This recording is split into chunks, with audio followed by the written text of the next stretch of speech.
Donc là, il faut bien répondre à la question. Donc la réponse sera, il faut raisonner selon les mécanismes de l'anémie fébrile. Donc il faut se rappeler des mécanismes de l'anémie par carence martiale. Le premier mécanisme, c'est la perte de fer par un saignement hémorragique.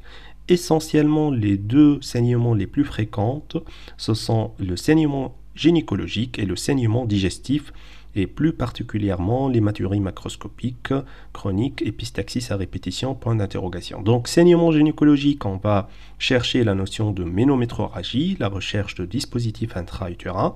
Pour le saignement digestif, on va rechercher à l'interrogatoire la notion de méléna, de rectorragie, d'hématémèse, d'antécédents d'ulcères gastro-duodénal, d'antécédents familiaux de cancer digestif.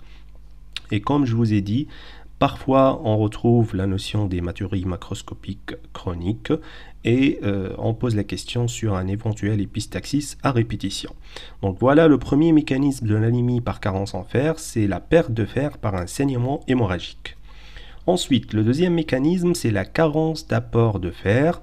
Et pour cela, on recherche la notion de dénutrition, d'anorexie mentale, de consommation excessive de thé.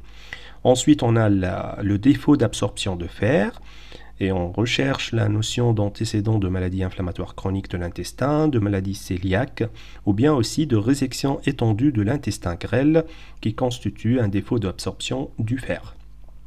Quatrièmement, c'est l'augmentation des besoins. Donc, à savoir la grossesse multiple et aussi le nourrisson prématuré.